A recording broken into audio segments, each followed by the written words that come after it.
কি খবর সবার? সবাই কেমন আছেন? আর শুটকি প্রেমীরা কোথায়? এই শীতের দিনে কিন্তু শুটকি ভর্তা, শুটকি দিয়ে বিভিন্ন সবজি রান্না, এটা অনেকেরই খুবই ফেভারিট আইটেম। আমারও শুটকির আইটেম খুবই পছন্দ, কিন্তু ওভাবে আর কি মাঝে মাঝে খাওয়া হয়। তো যাই হোক, আজকে লোটে মাছের শুটকি দিয়ে বেগুন চচ্চড়ি করব। এটা আমার খুব পছন্দ।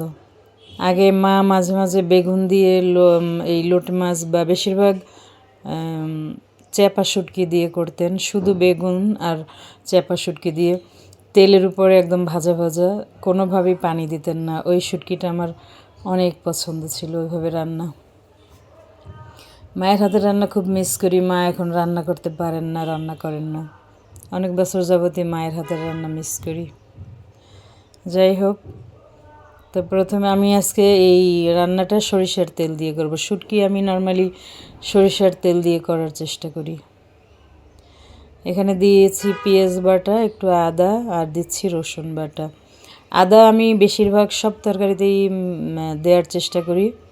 আদাটা পেটের জন্য ভালো, এবং আদায় প্রচুর পরিমাণে আঁশ থাকায় অগ্নাশয়ের বিভিন্ন সমস্যা থেকে মুক্ত হতে পারেন। এজন্য আপনারা চেষ্টা করবেন সব ধরনের খাবারে একটু আদা ব্যবহার করতে, বা চায়ে আদা খাওয়া যেতে পারে, অথবা কাঁচা চিবিয়েও খাওয়া যেতে পারে। যাদের পেটের সমস্যা হয় বা হজমের সমস্যা হয়, তাদের জন্য কিন্তু আদা খুব ভালো। আর আমাদের বাসায় কিন্তু কারোরই এই ধরনের কোনো সমস্যা নেই। তারপরেও আমি এভাবে খেতে পছন্দ করি, তাই আমি সব তরকারিতেই একটু করে আদা দিই, বিশেষ করে মাছ আর মাংস এ ধরনের তরকারিতে। তো যাই হোক, শুটকি প্রথমে কষিয়ে একটু ঝোল দিয়ে দিয়েছি মশলা সহ, শুটকি যাতে একটু কষে হয়।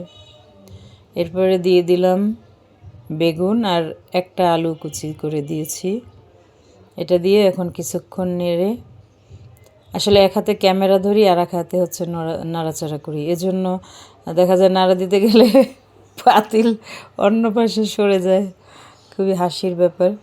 একটা স্ট্যান্ড কিনেছিলাম, সেটা ভেঙে গেছে, এখন আর একটা কিনবো। তো যাই হোক, এরপরে কষানো শেষ, দিয়ে দিয়েছি ঝোল, পরিমাণ মতো ঝোল দিয়েছি সিদ্ধ হওয়ার জন্য। একদম কোনো ঝোল রাখবো না, একদম তেল বের হয়ে এলে রান্না শেষ করব। আমার রান্না প্রায় অলমোস্ট ডান। উঠানোর আগে দিয়ে দিয়েছি একটু জিরার গুঁড়া, টালা জিরার গুঁড়া, আর হচ্ছে কাঁচামরিচ। আজকে শুটকির তরকারিটা মনে হয় একটু ঝাল হবে, গুঁড়া মরিচও দিয়েছি, আবার কাঁচামরিচও দিলাম। শুটকি তরকারি আসলে একটু ঝাল ঝাল হলেই ভালো লাগে। আমার রান্না শেষ।